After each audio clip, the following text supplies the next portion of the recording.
Good morning, everyone. This is Royce. I want to come back at you with yet another Let's Try. It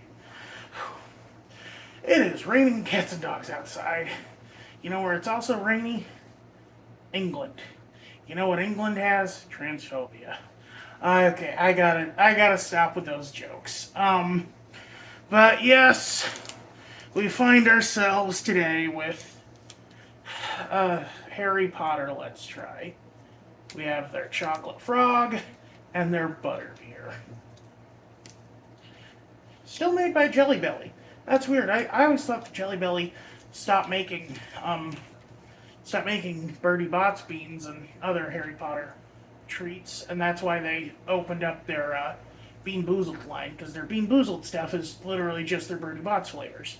Anyway, let's save the the frog and accompanying card for a second as we go into this butterbeer, which I'm assuming is going to be a butterscotch gummy of some fashion. Whoops.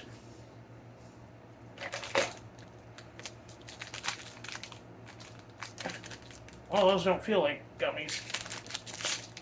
Either these are more akin to Werther's Originals, or they were sitting at that Cracker Barrel for a long time.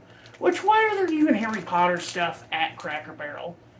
You know, Cracker Barrel is the kind of place for, like, grandmas and grandpas, not their, millennial kids. Millennial and Zoomer kids, I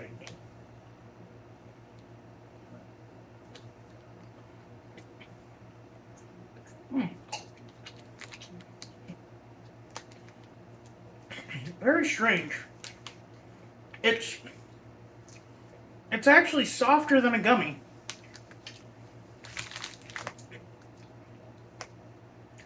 Like, there's this harder shell, but it's more just...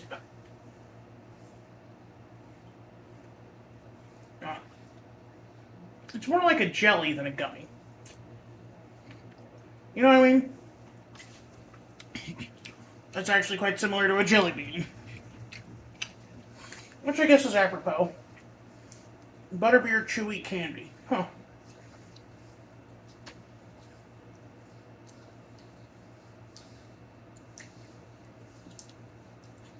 There's a logo on the inside, but it's not even like a sticker or anything. It's just a logo. I'd rather have been a sticker. That way you can put a butterbeer thing on your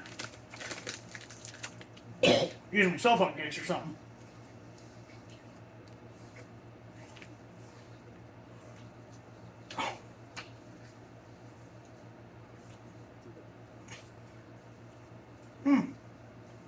If I had to describe the texture,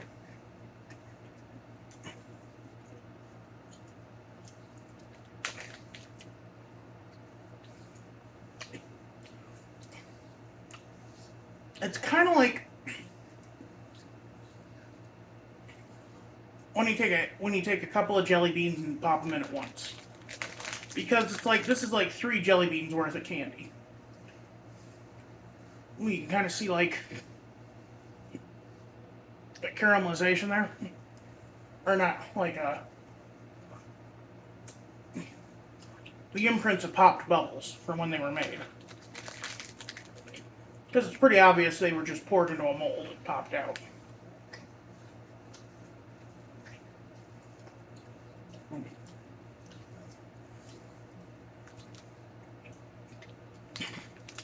Apparently in the books, butterbeer was actually an alcoholic beverage, but because this was England, kids could have it.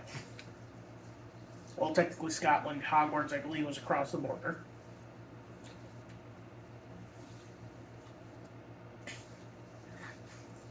Which just reminds me of a hilarious meme. Where...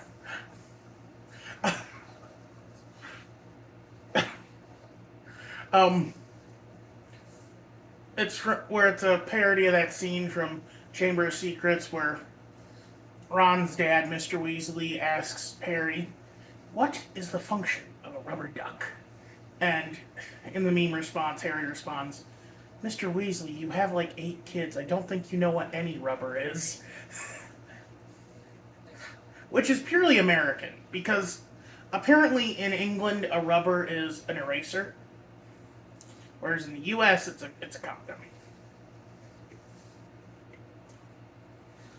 Practice safe sex, kids.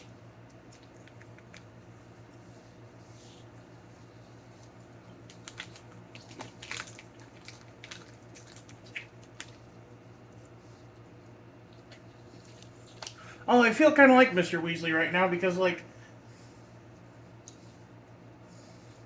I'm having trouble processing this as a confection.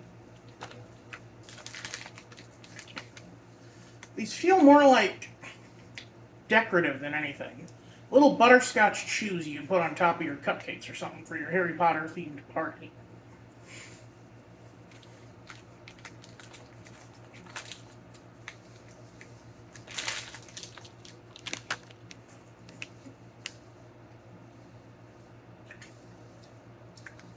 I occasionally watch a show called Irish People Try on the Try channel. And they try they'll try various things. A lot of times alcohol even. And one time they tried the favorite cocktails of several presidents. So Trump being a teetotaler likes Diet Coke. Uh, Ulysses S. Grant bafflingly was a champagne man. George Washington apparently really likes porter. But they did Bill Clinton as well, and his favorite drink was a snake bite, which is a mix of beer and hard cider. Or just cider if you live in Europe.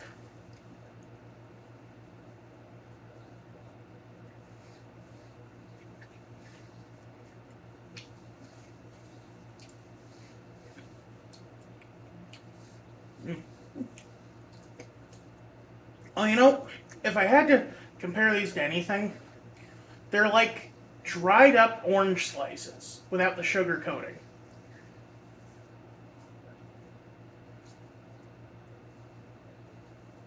The outer coating is a bit like candy corn, actually. Like, if you can see there, you can see the jelly inside and the sort of hardened sugar outside. I think that's where the cake topping idea popped in my head from, because it does almost have a fondant quality to it.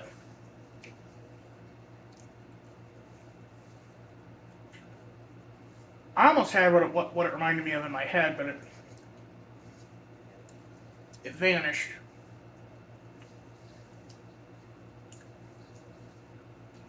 Anyway, they started razzing Bill Clinton over his choice because in Ireland, a snake bite is what high schoolers get.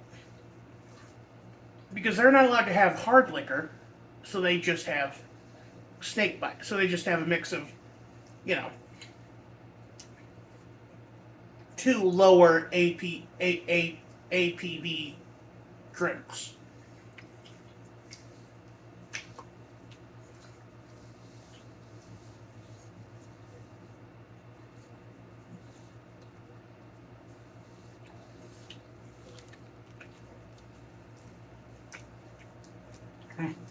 Man.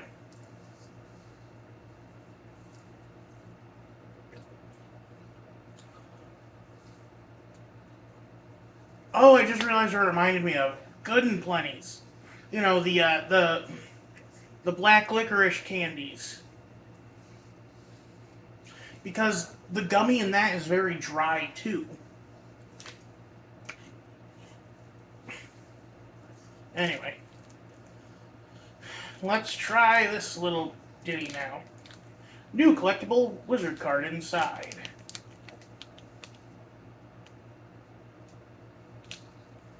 Oh, so they did a second run. I wonder how long ago they started that, because about 2019 or so, my brother and I went to a candy store and I got a chocolate frog, and it had Gilderoy Lockhart, famously played by everyone's favorite Hercule Poirot. Um, uh, uh, not Kevin Kline. Oh Lord, it's gonna kill me. He's such a good actor too.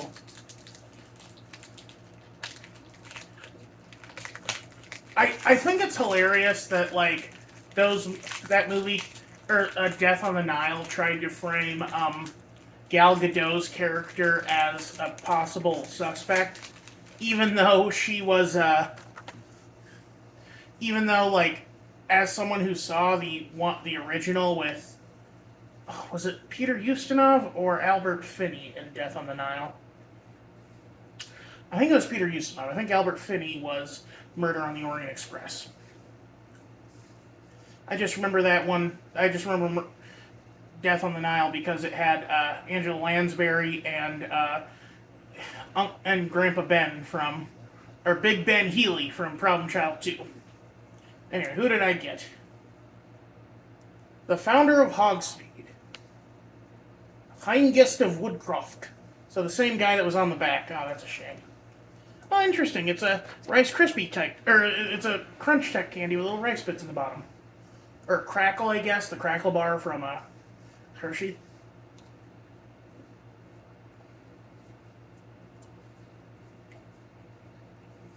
That is low quality chocolate. Oh.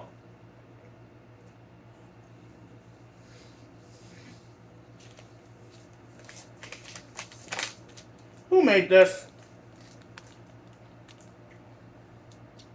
Jelly Belly, okay.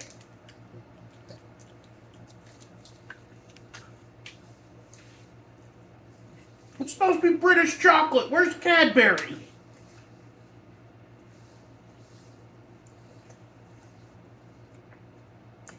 You monsters. This is the worst thing J.K. Rowling has ever done.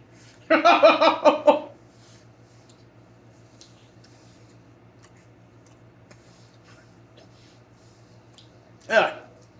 Yeah.